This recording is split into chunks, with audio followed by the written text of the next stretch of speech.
Hey there, my name is Kelly Dale with Off the Beaded Path. Today I want to show you a brand new pendant that I'm calling the Bursting Flowers Pendant. Now, there's a few things that you need to know about this project. Number one, in this project you are going to be learning right angle weave. We are going to be doing flat right angle weave, and then we are going to connect the two ends together so it'll be more circular. When we add the second round of right angle weave, it will be in that circular format. Basically, in upcoming videos, I want to show you how to do cubic right angle weave, but I feel like before we move on to cubic right angle weave, you need to have a really good foundation for right angle weave. There's some people who hate that word, and it just sends fear and shock in them when they hear it. So I want to be able to fully educate you on how to do right angle weave, so then that way maybe it's not as intimidating to you. The second thing is that you are going to really have to pay attention to the materials that you use. The first two samples of this project that I made with no problems whatsoever. No hiccups, everything went great. I was in love with this project. And then actually I started the third sample for this, and I started the video, and I got 3/4 of the way through the video and it wasn't working. Like what I had just did on the previous two pendants was not working. So I spent all afternoon yesterday basically playing with my designs, just trying to figure out why it did not work. And here's what I figured out. In all of the samples I did, I mixed the brands, Miyuki and Toho, because I wanted to see if they could be mixed. And they can be mixed without any problems, and you can use all Miyuki or all Toho, completely up to you.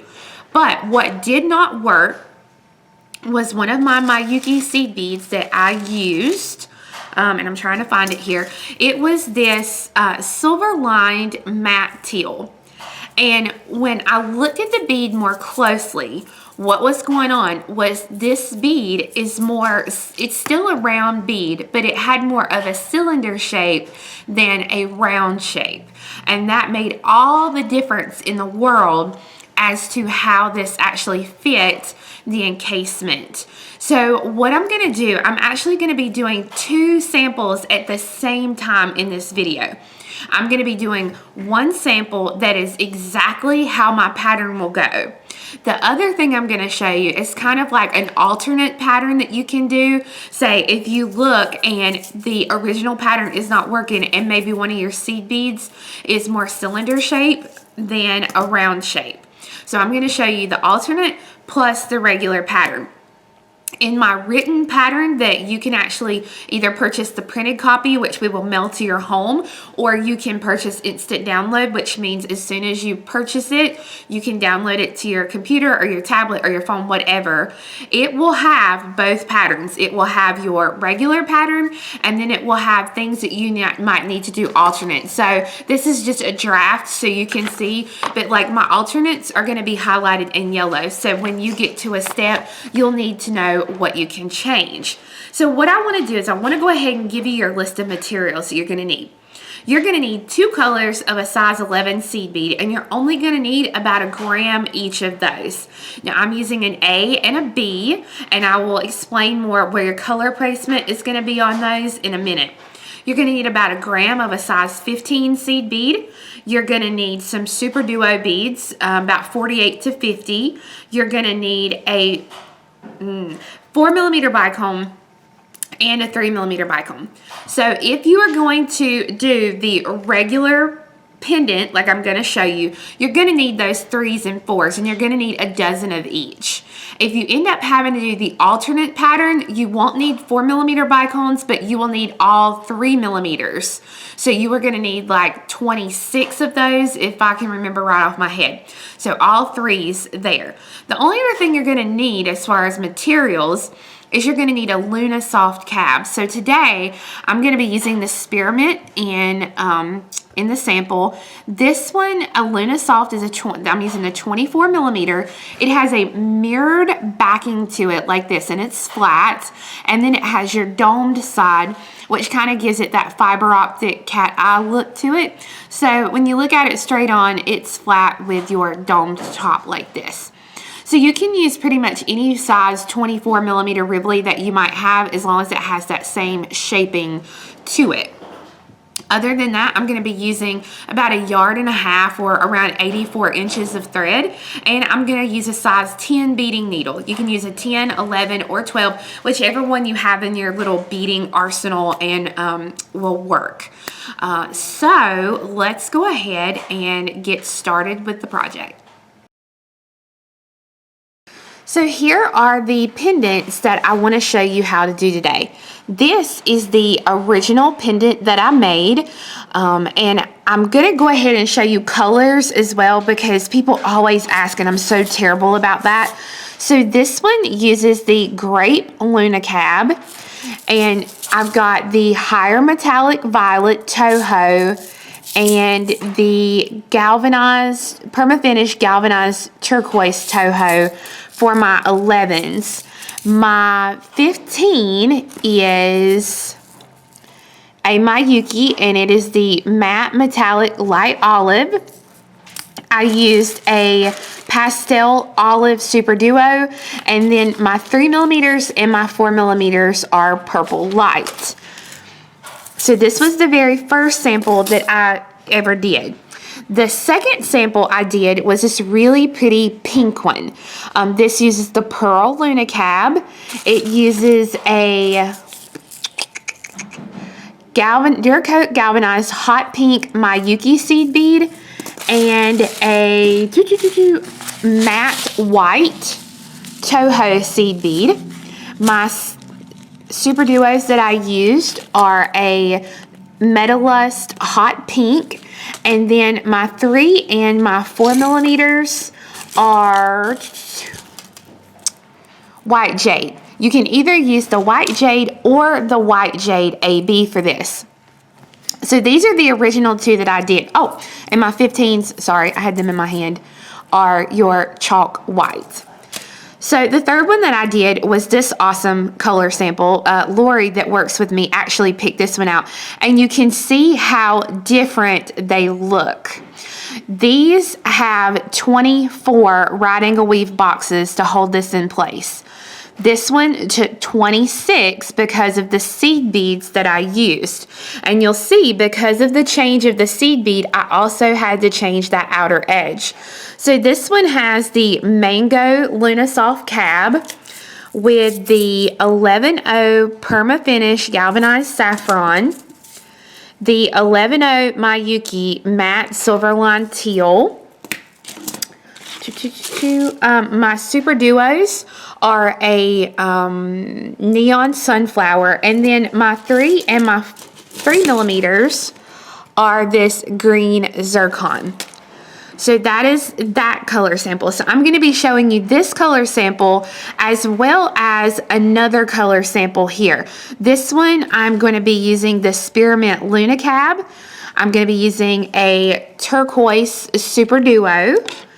The 11s are galvanized, perma-finish galvanized turquoise and opaque dandelion. My 15 is going to be the perma-finished galvanized turquoise, and then my 3s and 4s are citrine. Now, with all of this being said, I wanted to show you the difference here. If you do, this is with 24, like I said, this is the original pendant. I made this one, and then I wanted to test it, so I made this one. So your pieces can be made either way, but I will tell you, if you don't do it like the original and you do it like this, using your round seed beads, your edges are going to be very flimsy and you will be able to move them, whereas here you cannot move them. So that's going to be your biggest thing. The original is not flimsy, you cannot move it. So just keep that in mind when you're working on planning out how you are going to make your piece. So again, I'm going to be showing you the original version and the alternate version, which is this one in the video. So to get started, I have my needle threaded with about 84 inches of thread, and I have actually went ahead and conditioned my thread with my thread magic. So to start out, you are going to need an A and a B. On this pendant, my A is the turquoise and my B is the purple. On the pink one, my A is the galvanized pink and my B is the white. So your A's are going to mainly be here along the top. So for mine, I didn't want turquoise on the top. I wanted this yellow on the top. So just be aware of that. So you're going to pick up an A and a B, an A and a B. So you're going to start out with these 4 beads. You are going to bring these down. Leave yourself just a little short tail here, and you're going to go back up through all 4 of those beads one more time. I'm going to hold these in place and pull. Now that I have this, I'm going to go ahead and tie these 2 threads together. And I put about 2 knots in here, just enough to hold it in place. And now I'm ready to start the right angle weave. So let me zoom in here a little bit so you can see. Here we go. All right, so the first thing that I'm going to do is I'm going to go up through a B right next to my knot, which is going to be my turquoise color.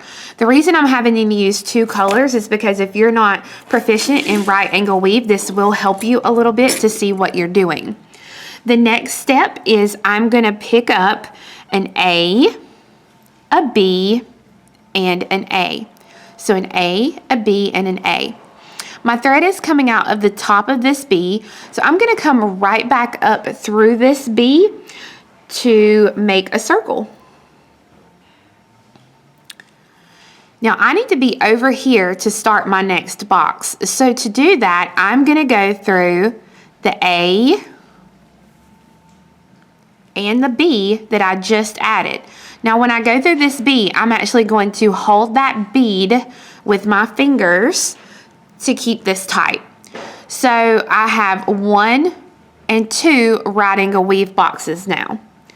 So the next step is, again, the good thing is every box that we make on this little go round is going to be an A, a B, and an A. This time my thread is coming out of the bottom. So I'm going to take my needle and I'm going to come right back down through that bead again to make a circle.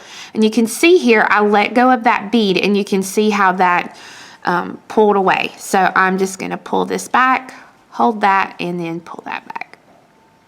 So now I have to be coming out over here to start my next little box.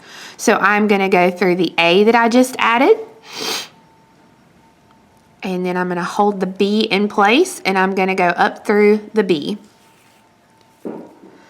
So that when you do it, now you have 1, 2, 3 boxes. Okay, I'll show you a couple more here. We're going to pick up an A, a B, and an A. My thread is coming out of the top of the B, so I'm going to come right back up through the same bead so that it makes a circle. Then I'm going to come through the A and the B that I just added. So through an A and a B. Show you one more time. My thread's coming out of the bottom here. So I'm going to pick up my A, my B, and my A. I'm going to come right back down through the same bead my thread is exiting to make the circle. Then I'm going to go through the A and then the B that I just added. So right now I have 1, 2, 3, 4, 5 right angle weave boxes. I want to continue this until I have 23 right angle weave boxes. Now, if you're using the alternate pattern with the more squared off bead like this, you'll want to do 26. Once you have 23 right angle weave boxes, this is what your strip will look like. Now, I also wanted to show you, and I told you wrong a minute ago, If you are using the alternate, you want to do 25 boxes. So you can see the difference here. This is the original pattern and this is the alternate. And you can even see when I pick it up how different, you know, how it just looks different with those more squared off blue zircons. So again, this is your regular one and this is your alternate one. The great thing about both of these projects is that your threads are going to end up exactly in the same spots. So you'll be able to kind of continue on exactly like I'm going to be doing here. Now, I am not going to, this next step, I'm not going to pull this tight because I want you to see what I'm doing. So we're coming out of this last B here on the end. I'm picking up one A and I'm going to come all the way over here to the other end, and I am going to come down through the B on the other end of my piece. Now again, I'm not going to pull this tight because I want you to be able to see what's happening here. So I'm going to pick up another A. And this time, my thread is coming out of the bottom of this B, so I'm going to come around and I'm going to come up through this B here on the end that I ended with. So you can see this is going to connect those two ends together and make my circle so that when I pull this, I now have my last right angle weave box. Now before I go any further, I'm going to take a needle and put it on this end of my thread and stitch through and get rid of this short little tail. So that you'll be able to see what I'm doing a little bit easier, I'm going to be using a 7/8 wooden dowel. You are more than welcome to use a dowel like I'm using here, or you can do your own thing. It's completely up to you. This is just going to make it easier for you to see what I'm doing. So I am here and I'm going to take my needle and I'm going to come through the A to the right. If you're left-handed, you can most definitely work to the left. Not a problem. So on this row, we are going to pick up a B, an A, and a B. I'm going to come back through the bead that my thread is coming out of to make a circle.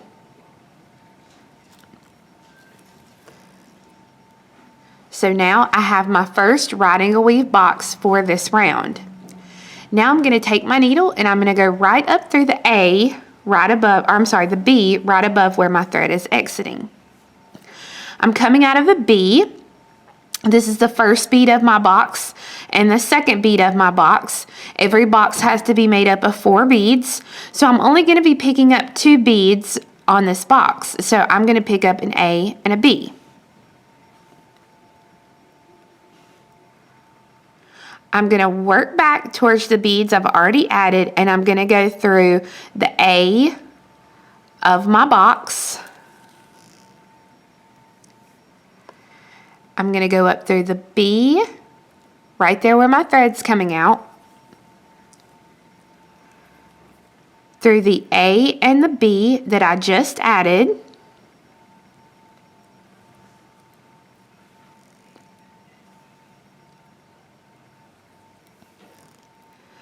and then through the next A along the top.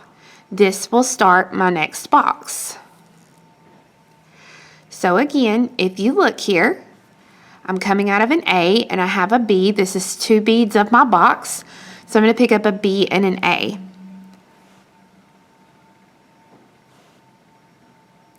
I'm going to take my needle and I'm going to come back through this B right here. This is going to be my connecting B.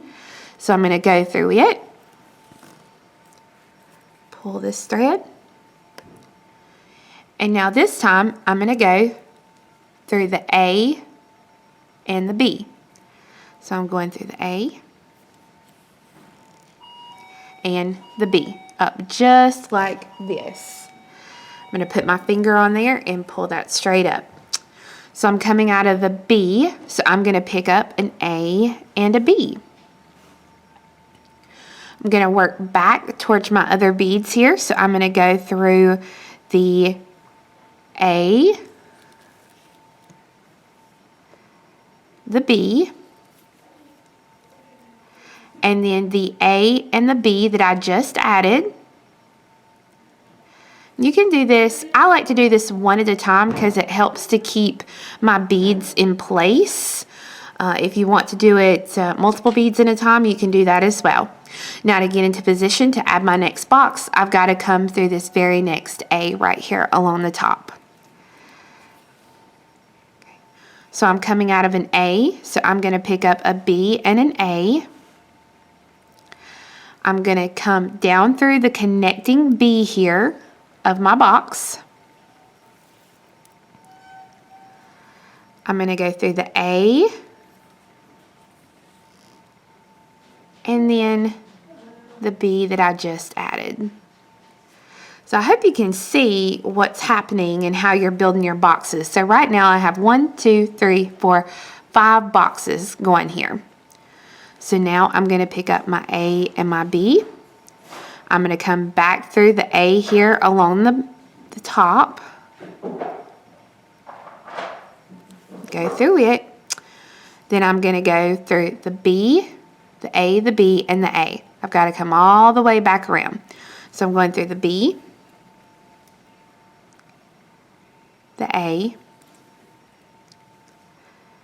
the B, and then the A. So you're going to continue this. This little strip here has 24 total boxes. And right now we have 1, 2, 3, 4, 5, 6. So we want 23 boxes so that we can connect the ends and add our 24th box. So I'm going to go ahead and continue this one and be right back with you. Once you've worked your way around, this is what your piece will look like. And you can see I have one section here left to add. I have a B, an A, and a B. So I just need one more A to actually finish out my little right angle weave box. So I'm going to pick up my A and I'm going to come down through the B here. And you can see that although this connects these together, these 3 beads here are not connected together. So I'm going to go through the A, the B, and then that will connect that box completely and totally together.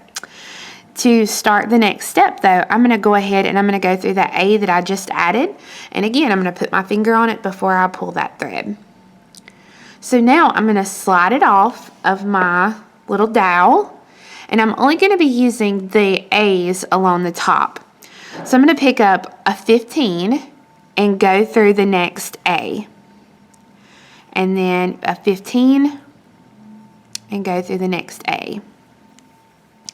I'm going to go around this circle just picking up a 15 and going through the next A all the way around. And as you pull, you'll want to pull it so that it starts to kind of pull this bottom together, because this is going to be the bottom that's going to hold our Luna soft cab into place. So go around and just do this around this whole bottom. So once you've gone all the way around, putting in your 15s, you're going to go through one more time to reinforce. So you can see when I get this one done and when I get this one done, they virtually look the same, except for this one seems to have a better center to it. But virtually they're basically the same look. So to get into position to the next step, I'm coming out of an 11A here along the bottom. So I'm going to go up through a B right above where my thread's exiting. I'm going to go through an A to the right. If you're left-handed, you can definitely go to the left. I'm going to go up through a B and then through an A here at the top. I'm going to go to the right, but again, if you're left-handed, feel free to go to the left. So now that you have it, now you're going to put your Luna cab in. We want to put it face up, and what you want to do is it takes a little bit of maneuvering, because you want to actually slide it in and then work to get all the sides pulled up here so that this is what it'll look like. This will be your back. and this will be your top. Now, once it's in there, you want to hold it nice and tight, and I'm going to be using my 15s, and we're going to do the same thing. We're going to put on a 15 and go through an A, and we're going to do this all along the top. And once you have all your 15s added, we're going to do exactly like we did on the bottom, and you're going to go through and you're going to reinforce this again on the top, and you want to pull it really nice and tight and keep everything kind of in proportion and centered on your Luna cap. So you're going to go all the way around and then reinforce it. So I have the original encased now completely and ready to go, but I wanted to show you too the alternate. Both of these are very shiny beads, so sometimes you really have to work to get this thing evened out in its encasement, just because of the fact that it does kind of slip around. So as you work, there you go. This is what it will look like when you get that one in. So I'm going to do the same thing real quick. I'm going to put my 15s in just like I did this one and encase this one. Now that you've gone all the way around with your encasement, you're ready to start the embellishments. So to do that, you're coming out of an A here along the outer edge. You want to go through a B right below an A where your thread's exiting. And then it doesn't matter once you've done that if you go to the right or to the left, but you want to go through an A either to the right or left. Since I'm right-handed, I'm just gonna go to the right. And that is where you want to be coming out to start your next row. So let me switch to this piece. It's ready to go here. You're going to be using your super duos. So you want to double check and make sure that your holes are poked through and good. So I'm going to pick up a duo. I'm going to go straight through the next A on that row and pull it tight to where the super duo pops into place. Pick up another duo and go through the next A on the row. And you are going to go around just picking up a duo and going through the next A all the way around. And now as you work on this encasement, your A's are going to be spread pretty good ways apart, like one bead apart like it should be. On the other encasement, the alternate encasement, they're going to be a little tight when you pop them into place, and they're going to go together a little bit closer. So just be aware of that. So you want to go all the way around putting in your super duos, and when you get back around, I'll show you how we step up to do our next step. Here are the two pieces that you can see once I've got them the first row done. Now you can see on these, your duos are pretty well nice spaced apart, and these are kind of closer together, and that's the difference between the 24 and the 26 right angle weave boxes, so that you can kind of see that. So what you do at this point, once you've added the last duo and you've went through your last 11, is that you're going to step up by going through the inner hole of the very next super duo. This is the hole that you've already been through.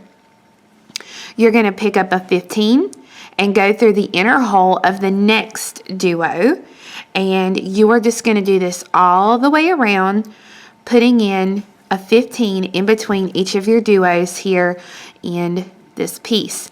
Now this one is going to help the duos straighten up a little bit as you go around, and this will help it tremendously. You'll see that it's pretty effortless to get these 15s to pop into place. On the alternate version, which is this version, when you put those 15s in, you may have to pull them really hard to pop them into place, so just be aware of that. So you're going to go around all the way around putting these 15s in. So once you go all the way around with your 15s, this is what your piece will look like. The 15s pop into place and they look really nice. Your alternate that you're going to do, when you pop those 15s in, you really have to pop them in hard. So if you look, some of them are pushed to the back just a little bit, but that's okay because they're still all in line with your super duos where they need to be. Once you have added the last 15, you should be coming out of the inner hole of your super duo bead. We need to step up. So to do that, I'm going to come through the open hole of the duo, and I'm going in the opposite direction so that when I pull, this is what it will look like. So now I'm going to go around the piece, just picking up a duo and going through the open hole of my next duo. And I'm going to do this all the way around. And again, just double check your duos, make sure all the holes are plugged in and good to go. Once you get all the way around from adding your duos, I suggest that you go through and you reinforce this row of duos again. So you'll go through the bottom hole, top hole, bottom hole, top hole, bottom hole, top hole, bottom hole, top hole. And you'll just go through not adding any beads, just pulling it nice and tight. This will help you to have a nice stiff piece so that this row of duos won't be flimsy as you work. You can also do it on your alternative piece, but you don't have to. This one, I suggest do it. This one isn't if you want to. Once you've gone all the way around, this is what your piece will look like now. So we are coming out of a super duo along the row that we just added. I'm coming out of the inner hole, and I'm going to step up. So I'm going to go through the upper hole or the outer hole in the opposite direction. Now here's your main difference. When this one, you will use a 4 and a 3 millimeter. This one, you're going to use all 3 millimeters along the edge, just because 4s and 3s both will not fit in this one. So I'm going to start out with a 4. I'm going to pick up a 4 and go through the next duo. Then I'll pick up a 3 and go through the next one. The reason you alternate your 4s and your 3s on this row is because if you put all 3s on this one, it's going to be too small, like the beads are going to be too small. If you use 4s all the way around, your beads are going to be too big to fit in all the spaces. So that's why we're doing an alternate thing of a 4 and a 3, a 4 and a 3. So you're just going to go all the way around, putting on a 4 and a 3, and if you're doing the alternate, you're going to go all the way around using your 3s. Now when I get back around, I'm going to exit out of the first 4 millimeter that I added. As you work around on this round, you don't have to pull the threads super tight. If you do, it will dome the piece up and it won't work out right. So you want to make sure that you keep it flat, just like this. So I'm exiting out of my 4 millimeter, and I'm going to pick up 8 15s.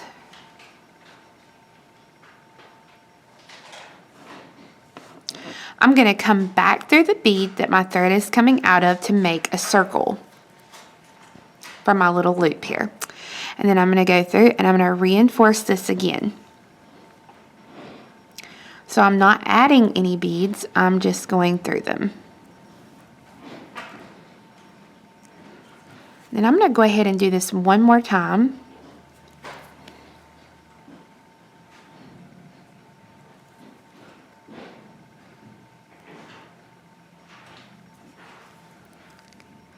And then I'm going to stitch straight through a few of my beads. I'm going to go under the thread here between the duo and the bicone. I'm going to leave myself a little bit of a loop. I'm going to stick the needle back through the loop and pull. Then I'm going through a few beads. I'm going to do the same thing. I'm going to go under that thread, leave a loop, and go through. And this time I'm just going to go through and then trim those tails off so that now I have the completed piece. I've already gone ahead and did this with the other alternate piece, and you can see how different the two pieces look. So let me get, and like I said, you can do the alternate version on the regular, bead with the regular round beads. But like I said, this one is going to be very flimsy around the edges, where this one is very stiff and you don't have to worry about that. And like I showed you in the beginning, you can see the difference when you do the alternate side. To finish off the piece, I'm just going to open up a jump ring and attach it to the top loop that I made with my seed beads. Once that's on there, all I'm going to do is loop in my chain, and you can put this on anything, or you can make a beaded necklace, whatever you want to do. But then there would be your finished piece. And so you can see it's really easy to finish off, and it hangs really nice on the piece. So I hope you enjoyed learning how to encase a Luna Soft Cab with the right angle weave. Now, a couple of things. Number one, I know I'm going to get this question. I'm going to get asked, can you use this same technique to encase other sizes of stones? And that's kind of a catch-22, because yes, you can, but there are differences that you have to do to make them the fit correct. So what I'm hoping to do in my next video is kind of be able to show you some of the things you have to change to be able to encase almost any stone with your right angle weave. We do have kits available for all 4 of the colors that I showed you today. So we'll have the color that I did in my sample, which is the spearmint and yellow. We'll have the really pretty sunflower colors, the purple and green, and the pink and white. So we will have all those available on our website, which is offthebeadedpathbeadstore.com. We also have all the other materials that you would need if you want to pick out your own colors or your own Luna Soft Cabs. And I said earlier, we do have the printed pattern available on our website, where you can purchase the printed pattern and we actually mail it to your home address, or you can purchase the instant download pattern, and as soon as payment is confirmed, you will receive a download link for that. And again, you can find all of this on our website at offthebeadedpathbeadstore.com. Thanks so much for watching, and we'll see you again next time. Bye-bye.